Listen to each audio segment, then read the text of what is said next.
স্বামী খটখটানন্দ, আমি জানতে পেরেছি তোর মনে সুখ নেই, তাই তো সেই সুদূর হিমালয় থেকে ছুটে এলাম। ও, আপনি কি করে জানলেন সাধু বাবা? ওরে পাগল ছেলের কথা শোনো। সন্তানের মনের কথা যদি জানতেই না পারি, তাহলে কিসের তপস্যা আর কিসের ধ্যান? কি জেনেছেন সাধু বাবা? 3 দিন ধরে মনে কোনো সুখ খুঁজে পাচ্ছি না, নানান রকম চিন্তায় জর্জরিত হয়ে রয়েছি। তার মধ্যে আজ 3 দিন হলো রানী বাপের বাড়ি গিয়ে রয়েছে। সুখ কি তোর একার? এই মায়ার সংসারে সুখ খুঁজে পাবি কি করে? তোর যে তপস্যার সময় হয়েছে বাবা। শোন, এই পাথরটা ধর। আমি যোগ বলে এই মন্ত্রপুত পাথর পেয়েছি। কাল পূর্ব দিকের নদীর পারে এই মন্ত্রপুত পাথর স্থাপন করবি। আমি চাই তুই নিজে এই পাথরের আরাধনা করিস। তাই ওইখানে এক কুটির বানিয়ে তুই একা থাকবি। একা? আর রানী? সংসারে দুঃখ ছাড়া আর কিছুই নেই। তোর আসলে সুখ লুকিয়ে আছে ওই মন্ত্রপুত পাথরে। এই পাথর তোর মনে সুখ ফিরিয়ে আনবে আর এই গোটা রাজ্যে শান্তি বজায় রাখবে। ঠিক আছে বাবা।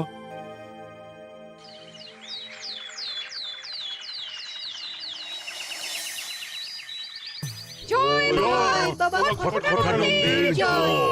কি তার জ্যোতি, কি তার ব্যক্তিত্ব, আহ, কি তার কণ্ঠস্বর!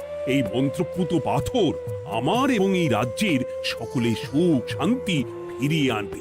আজ থেকে আমি সাধু বাবার পরামর্শ মতন এখানেই থাকবো। তোমাদের যার যা যা বক্তব্য আমাকে এখানে এসেই বলবে। কোনো চিন্তা করবেন না মহারাজ, আমি সব সামলে নেব।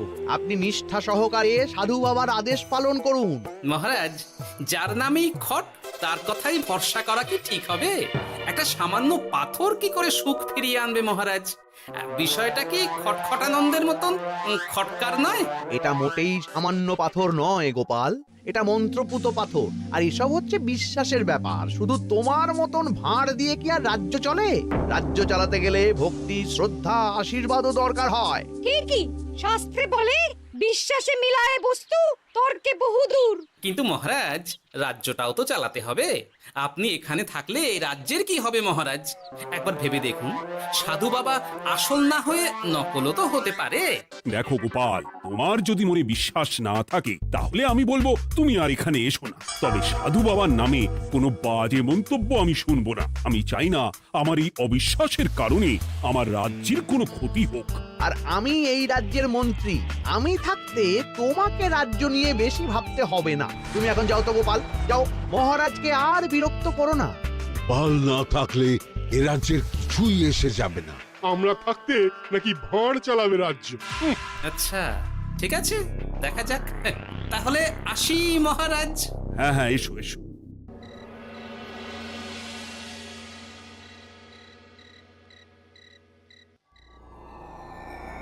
মহারাজ, রানী, তুমি ফিরে এসেছো? এ আমি কি শুনছি মহারাজ? আপনি নাকি প্রাসাদে ফিরবেন না ঠিক করেছেন? হ্যাঁ রানী, তুমি ঠিকই শুনেছো। আমি আর প্রাসাদে ফিরবো না। আমি এখানে থেকে ওই মন্ত্রপুত পাথরের আরাধনা করব। কে না কে এসে আপনাকে বলল আর আপনি প্রাসাদ ছেড়ে এই কুটিরে থাকবেন? আপনার শরীর খারাপ করবে মহারাজ, আপনি ফিরে চলুন। কে না কে নয় রানী, স্বামী খটখটানন্দ খুব বড় সাধু। উনি যোগ বলে আমার দুঃখের কথা জানতে পেরে সেই হিমালয় থেকে ছুটে এসেছেন আমাকে ওই পাথর দিতে। তুমি আমায় ফিরতে জোর করো না রানী। আর আপনার রাজ্য, আপনার প্রজারা, তাদের কি হবে মহারাজ? সে নিয়ে তুমি ভেবো না রানী, আমি এখানে বসেই মন্ত্রীকে দিয়ে সবটা সামলে নেব। তাহলে আমিও আপনার সাথে এখানে থাকবো। আপনাকে ছাড়া আমি প্রাসাদে ফিরবো না।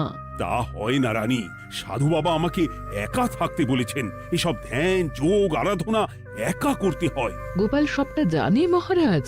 আহ, আমার সামনেও নাম করবে না রানী। গোপালের কত বড় সাহস তুমি ভাবো একবার। ও বলে সাধু বাবা ভণ্ডও হতে পারে। আমার তখন ইচ্ছা করছিল ওর মাথার যে কটা চুল আছে সেটাও ছিঁড়ে নিতে। না না, আমি আর গোপালের মুখ দেখতে চাই না। আপনি উত্তেজিত হবেন না মহারাজ, আপনি বিশ্রাম করুন, আমি আবার কাল আসবো।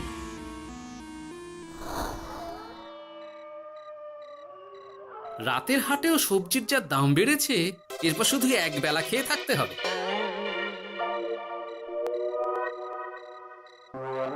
কি হে ভোলা, বাড়ি না গিয়ে এখানে বসে আছো কেন?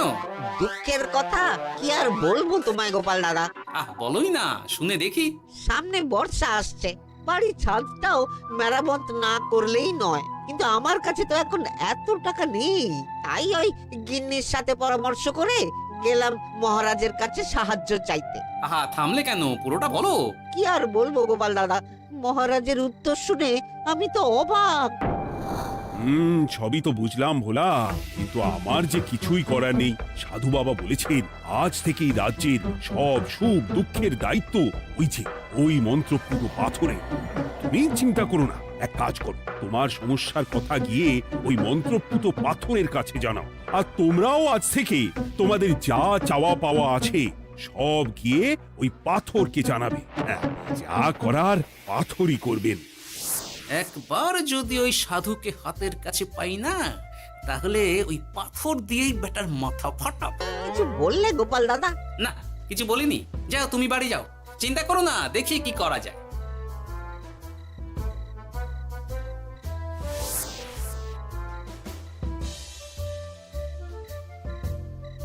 কি ব্যাপার, এত রাতে বটা ঘটা মন্ত্রীর বাড়িতে কি করছিল?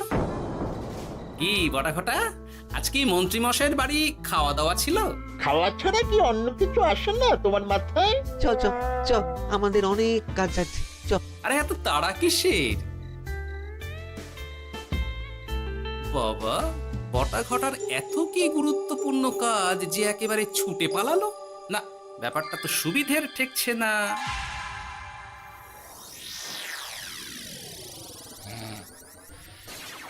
রাজা কৃষ্ণচন্দ্র, ওঠ বাবা, আমি এসেছি। সাধু বাবা, আপনি এসেছেন? কেমন আছিস বাবা? ভালো আছি বাবা, তবে মনে এখনো পুরোপুরি সুখ খুঁজে পাইনি। সুখ কি তোর একার? কি করে সুখ পাবি বাবা? এখনো তো তুই তোর সব আসক্তি থেকে মুক্ত হতে পারিসনি।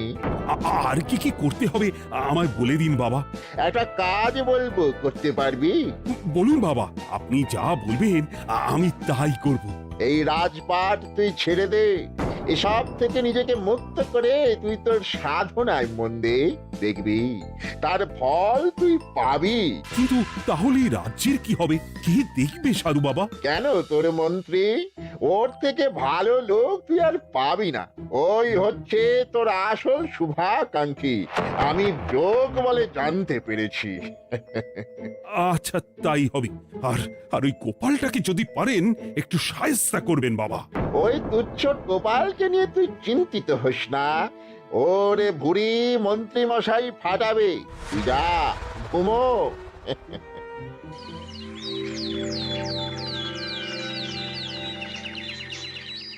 শোনো শোনো শোনো, আজ থেকে মহারাজ কৃষ্ণচন্দ্রের আদেশে এই রাজ্যের ভার এই রাজ্যের মন্ত্রীর। আর মহারাজ নিজে তার কুটিরে নিরিবিলিতে থাকতে চাইছেন। উনি চান না কেউ ওনাকে বিরক্ত করুক। তাই আজ থেকে যার যা সমস্যা সবাই মন্ত্রী মশাইকে জানাবে। মন্ত্রী মশাই যাকে যা বলবেন তাকে তাই শুনতে হবে। শোনো শোনো শোনো। না, মহারাজকে থামাতেই হবে, না হলে বড় বিপদ হয়ে যাবে। যাই।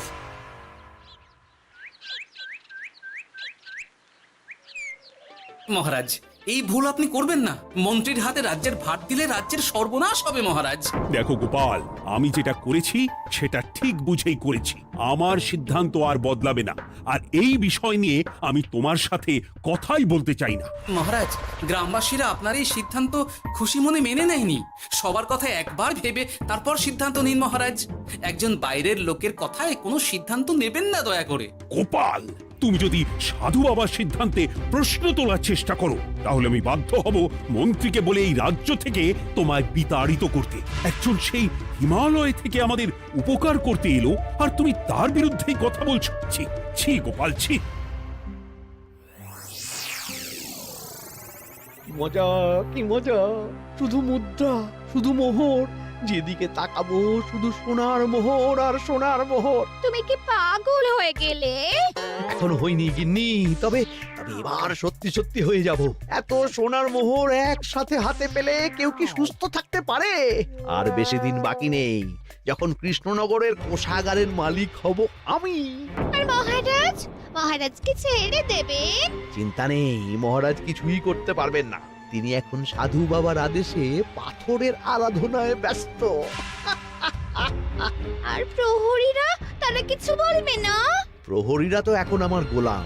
মন্ত্রীমশাই, মন্ত্রীমশাই, আমরা এসেছি। ওই তো ওরা চলে এসেছে। ওরা কি করবে? ওরাই তো কোষাগার লুট করতে আমায় সাহায্য করবে। রাজ কোষাগার হবে শুধু আমার, আমার, আমার।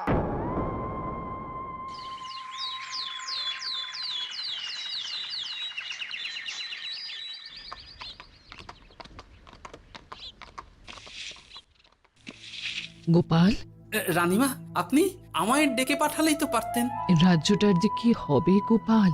মহারাজের উদাসীনতায় মন্ত্রী তো সব লুটে পুটে একাকার করে ছাড়বে। তুমি কিছু একটা করো গোপাল। সে তো আমিও বুঝতে পারছি রানীমা, কিন্তু হাজার চেষ্টা করে ও মহারাজকে বোঝাতে পারছি না। মহারাজ সাধু বাবার পাল্লায় পড়ে আর কিছুই বুঝতে চাইছেন না। এই রাজ্য আর মহারাজকে একমাত্র রক্ষা করতে পারবে তুমি গোপাল। কিছু একটা করো। কি হয়েছে, তোমরা হট্টগোল করছো কেন? তুমি আর একটা বিহিত করো গোপাল দাদা, আমরা তো আর থাকতে পারছি না। তুমি এর এক বিহিত করো গোপাল। আচ্ছা, কি হয়েছে বলবে তো? মন্ত্রী মশাই সবার কাছ থেকে অগ্রিম কর চেয়েছে। সে প্রহরী পাঠিয়ে সবার বাড়ি বাড়ি বলে এসেছে দুদিনের মধ্যে অগ্রিম কর না দিলে সবাইকে ধরে কারাগারে ভরে দেবে। একে তো আমরা কোনো সাহায্য পাচ্ছি না, তার উপর আবার এই জুলুম কি করে মেনে নেব বলো তো গোপাল দাদা? আমাদের বাঁচাও গোপাল দাদা, আমাদের বাঁচাও, না হলে এই মন্ত্রীর জুলুমে আমরা সবাই মারা যাব। হ্যাঁ গোপাল, তুমি পারবে। কিছু একটা করো গোপাল, এই রাজ্যটাকে বাঁচাও। না, আর নয়, এবার এর একটা বিহিত করতেই হবে। শোনো, তোমরা সব নিজের নিজের বাড়ি যাও, আমি দেখছি কি করা যায়। মন্ত্রী দুদিনের মধ্যে কর চাইছে কেন? ওর আসল উদ্দেশ্য কি? না, বিষয়টার খোঁজ নিতে হচ্ছে। পুটি, এই পুটি। গোপাল দাদু, তুমি? শোন, একটা কাজ আছে বুঝলি, বটা ঘটার উপর নজর রাখতে হবে। পারবি তো? হ্যাঁ হ্যাঁ দাদু, এটা আর কি এমন কাজ? এই তোর হাতে ওটা কি রে? ও এটা পুতুল, বাবা এনে দিয়েছে।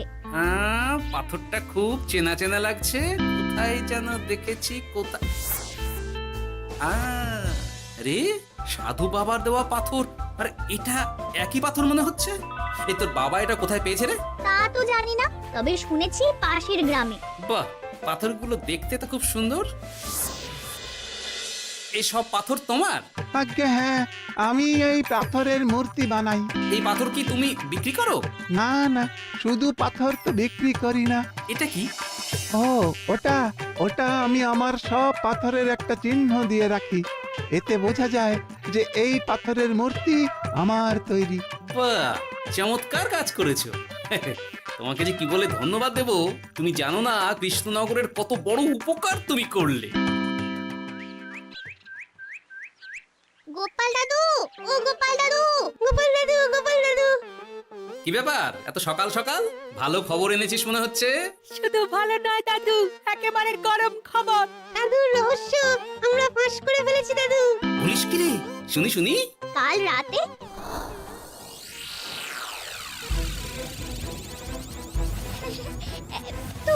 এত সোনা, এত মোহর আমি একসাথে কোনোদিন দেখিনি। ও, এইসব আমাদের? হ্যাঁ গিন্নি, হ্যাঁ, এই সব আমাদের, সব। ওরে বাবা, আমার তো বিশ্বাসই হচ্ছে না, ভাবলেই গায়ে কাঁটা দিচ্ছে। রে বটা, আজ সাধু সেজে মহারাজের কাছে গেছিলি? হ্যাঁ, মহারাজ তো আজ প্রায় পা ছুঁয়ে প্রণাম করতে যাচ্ছিলেন, কোনো মতে ঠেকিয়েছি। বলেছি প্রণাম নেওয়া আমার গুরুর বারণ আছে। আর আমি তো আজ এমন ধোঁয়া দিয়েছি যে মহারাজ একেবারে কেসে কেসে অস্থির। আর মাত্র 2 দিন। এই 2 দিন খেলাটা চালিয়ে যেতে পারলেই কেল্লা ফতে। আচ্ছা, এবার আমার কাছে পুরো বিষয়টা পরিষ্কার হলো। বাহ, তোরা দারুণ কাজ করেছিস রে। এবার শুধু আজ রাতে প্রমাণটা পেলেই হয়ে যাবে।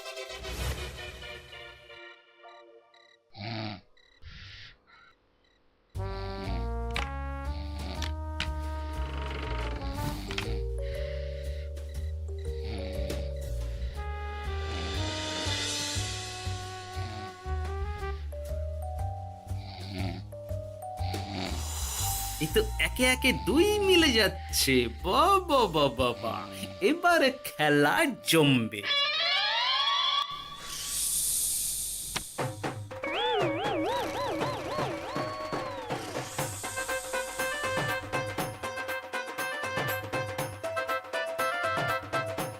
এই ঘটা ঘটা রে, এই ঘরে এত ধোঁয়া এলো কি করে রে?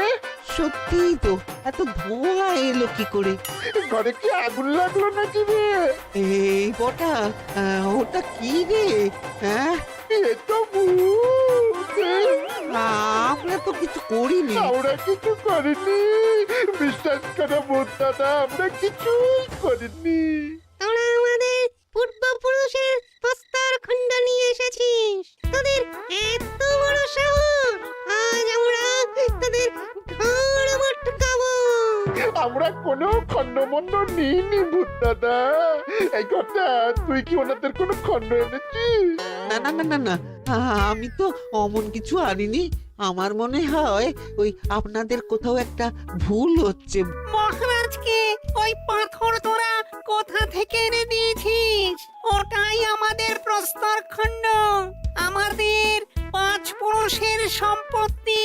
ওটা তো আমরা পাশের গ্রামে এক মূর্তি কারিগরের থেকে চুরি করে এনেছি। আপনারা যান না, যান, ওই কারিগরের কাছে ওরকম অনেক পাথর আছে। আমাদের ওটাই চাই। ও বাবা, উনি আবার কে? আমাদের দাদু, তৃতীয় পুরুষ। ও দাদু, এই চুরি ভূত দাদু, ওটা আনতে গেলে না মন্ত্রী মশাই আমাদের খুব মারবে। খা, ওদের মুন্ডু চিবিয়ে খা। না না, ওরকম করবেন না দাদু ভূত, তাতে আমাদের খুব লাগবে। তাহলে বল, মন্ত্রীর আসল উদ্দেশ্য কি?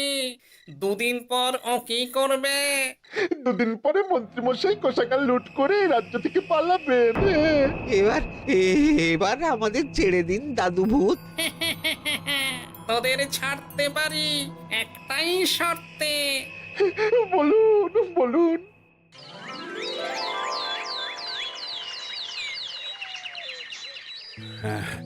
রাজ্যের পরিস্থিতি কি? প্রজারা সবাই ভালো আছে তো? হ্যাঁ মহারাজ, সেসব নিয়ে আপনি একদম চিন্তা করবেন না। বাবা, আপনি এসেছেন? আরে কৃষ্ণচন্দ্র, একটা কথা তোকে না বলে আর থাকতে পারলাম না। আবার কে রে? বলুন বাবা। এই মন্ত্রীকে এই রাজ্যের দায়িত্ব দিতে বলে আমি বড় ভুল করেছিলাম। আসলে এই মন্ত্রী হচ্ছে চোর। ও তোর কোষাগার ভাঙা করে পালাবার মতলব করেছে। কি বলছেন বাবা? মন্ত্রী, উনি যা বলছেন সব সত্যি? না না মহারাজ, এই বটা কি হচ্ছে কি? বটা? তো তুমি সাধু বাবাকে বটা বলে ডাকছো কেন? আমি বলি কি বাবা, এই মন্ত্রীকে তুই শুলে দে। বটা, তুই থামবি?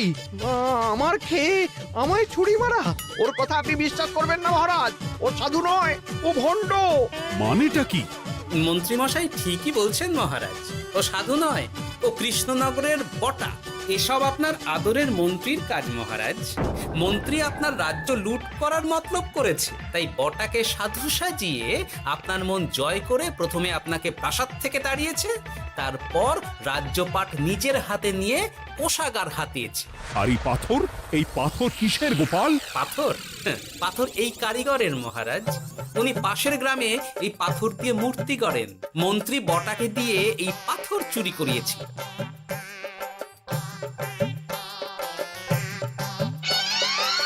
ওই পাথর আমার মহারাজ। আমি তোমায় ছাড়বো না মন্ত্রী, তোমায় আমি শুলে দেব। প্রহরী, প্রহরী! কেউ আসবে না মহারাজ, প্রহরীরা এখন আমার কথা ছাড়া আর কারোর কথা শুনবে না। আমি এখন আপনাদের সামনে দিয়ে আপনার কোষাগার নিয়ে চলে যাব, আর আপনারা শুধু দাঁড়িয়ে দাঁড়িয়ে দেখবেন। রে ন্যাপলা পুঁটি গুলটে মন্ত্রীকে বেঁধে ফেল। এত সোজা নয় গোপাল, দেখবে? প্রহরী, প্রহরী! চেঁচান চেঁচান, আরো জোরে চেঁচান, কিন্তু ফল হবে না। আপনার প্রহরীরা সব গ্রামবাসীর হাতে বন্দী। আমায় ছেড়ে দিন মহারাজ, আমার ভুল হয়ে গেছে, এমন ভুল আমি আর করবো না মহারাজ, আমায় ছেড়ে দিন। ছেড়ে দেব? তোমার ব্যবস্থা আমি করছি। কিন্তু গোপাল, আমার মনের সুখের কি হবে? আমি কি আর সুখী হতে পারবো না? কেন পারবেন না মহারাজ? রাজার আসল সুখ তো তার প্রজার সুখে। একদম ঠিক কথা বলেছে গোপাল, প্রজার সুখেই রাজার সুখ। ঠিক গোপাল, ঠিক। তুমি না থাকলে যে আমার কি হতো? জয় গোপালের জয়। জয় গোপালের জয়।